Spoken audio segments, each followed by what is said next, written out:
తిరుపతి జిల్లా సుల్లూరుపేట నియోజకవర్గం కోటపోలూరులో మహాత్మా గాంధీ గ్రామీణ ఉపాధి హామీ పథకం పరిరక్షణ యాత్ర మహాత్మా గాంధీ గ్రామీణ ఉపాధి హామీ పథకం పరిరక్షణ యాత్రలో భాగంగా తిరుపతి జిల్లా సుల్లూరుపేట మండలం కోటపోలూరు పంచాయతీలో ఏఐసీసీ ఆంధ్రప్రదేశ్ రాష్ట్ర అధ్యక్షురాలు షర్మిలారెడ్డి రచ్చబండ కార్యక్రమం నిర్వహించారు. పేదబడుగు బలహీన వర్గాల కోసం కాంగ్రెస్ ప్రభుత్వం తీసుకుని వచ్చిన మహాత్మా గాంధీ జాతీయ ఉపాధి హామీ పథకం చట్టాన్ని బీజేపీ ప్రభుత్వం నీరుగారుస్తోందని, పేదల కడుపు కొట్టేందుకే పథకం పేరు మార్చి 125 రోజులు పెంచుతున్నట్లు బూటకపు మాటలు చెబుతున్నారని తెలిపారు. 8 గంటలు ఉన్న పనికి 12 గంటలు చేశారని, పూర్తిగా కేంద్ర ప్రభుత్వం ఇవ్వాల్సిన నిధుల్ని రాష్ట్ర ప్రభుత్వం 40%, కేంద్ర ప్రభుత్వం 60% నిధులు ఇస్తామని చెప్పడం పేద ప్రజల్ని ద్రోహం చేసినట్లు కాదని మండిపడ్డారు. కాంగ్రెస్ ప్రభుత్వంలో రాజశేఖర రెడ్డి తీసుకొచ్చిన అనేక సంక్షేమ పథకాలు భారతదేశంలోని అన్ని రాష్ట్రాలు ఆచరణలో పెట్టాయని తెలిపారు. గ్రామాల్లో గుడులు బడులు లేకపోయినా బెల్ షాపులు మాత్రం అధికంగా ఉన్నాయని, రాష్ట్రంలో రహదారులు అధ్వానంగా తయారయ్యాయని, రాష్ట్రంలో ఆరోగ్యశ్రీ అనారోగ్యంతో ఉందని తెలిపారు. మేము ఒక హాస్పిటల్, ట్రస్టెడ్ హాస్పిటల్ ఒకటి ఉంది, ఆ హాస్పిటల్ చేసి మీ అందరికి కూడా మేము అండగా నిలుస్తాము. కంటి చూపు పోయినా సరే, హార్ట్ అటాక్ అయినా సరే, సర్జరీస్ అయినా సరే, లేకపోతే ఇంకా ఏ సమస్య వచ్చినా మా కాంగ్రెస్ పార్టీ వాళ్ళ దృష్టికి ఇక్కడ సమన్వయకర్తున్నాడు వెంకటాచలపతి గారు, ఆయన తెలియపరిచారంటే మాకు తెలియపరుస్తారు. 100%గా మీకు అందరికి మేము అండగా నిలుస్తాము. అక్కడికి చెప్పిన మాట నెరవేర్చుకుంటాం. Thank you.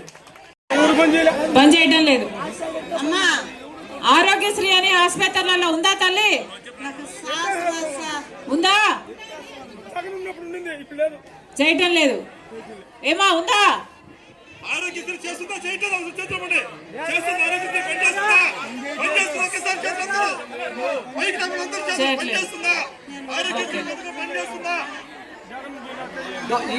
Patient madam, patient hospital నుంచి వచ్చింది, ఏం పని చేయట్లేదంట. నాకు కన్సేపు కనబడలేదు మేడం, నాకు కన్సేపు కనబడదు.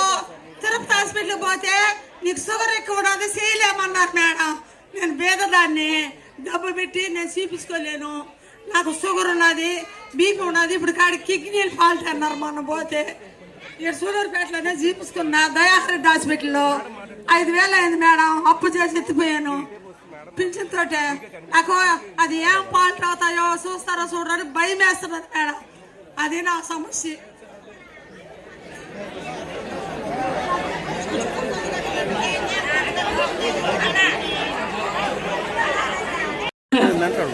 ఉపాధి పని, కరువు పని అంటాం మనం.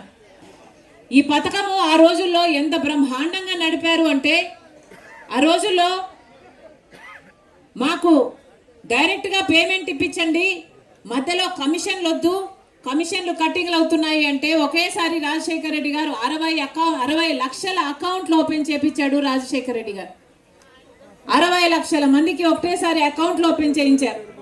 అదేవిధంగా ఎంతో మంది మహిళలు వచ్చి మాకు కూడా మగవారితో సమానంగా వేతనాలు కావాలి, కుటుంబ భారంత కష్టం చేయలేకపోయినా కూడా సమానంగా వేతనాలు ఇవ్వాలి అని ఒక చట్టం తీసుకొచ్చారు. ఆ తర్వాత ఫేజ్ 2లో ఇదే ఉపాధి హామీ దేశమంతా అమలవుతుంటే, ఇక్కడ రాజశేఖర రెడ్డి గారి ప్రభుత్వంలో రూపొందించిన విధి విధానాలే మళ్ళా దేశమంతా కూడా అమలు చేయడం జరిగింది. అలా కాంగ్రెస్ పార్టీ అధికారంలో ఉన్న 10 సంవత్సరాలు ఈ ఉపాధి హామీ పథకం అన్నది బ్రహ్మాండంగా జరిగింది.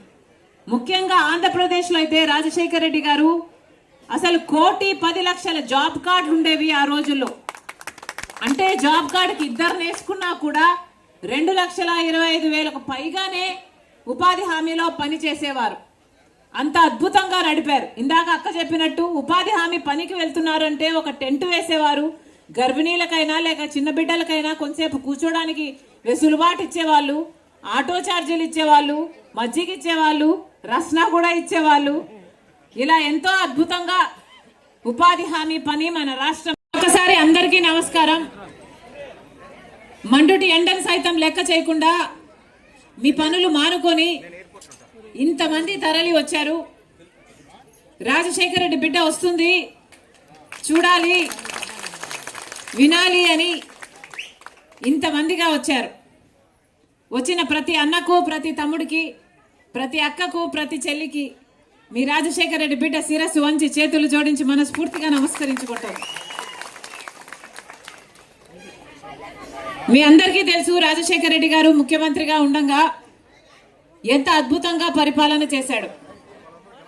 ఉచిత విద్యుత్తో మొదలు పెట్టాడు రాజశేఖర రెడ్డి గారు. రైతులకి ఉచితంగా విద్యుత్ ఇవ్వాలి అని మొదలుపెట్టిన రాజశేఖర రెడ్డి గారు రైతులకి రుణమాఫీ చేశాడు. రైతులకు ఏ కష్టం వచ్చినా ఇన్సూరెన్స్ అయితేనేమి, లేక ఏ మద్దతు ధర అయితేనేమి, లేక గిట్టుబాటు ధర అయితేనేమి, సబ్సిడీలు అయితేనేమి, ఏ కష్టం వచ్చినా రైతుల పక్షాన నిలిచాడు, పేదల పక్షాన కూడా నిలిచాడు.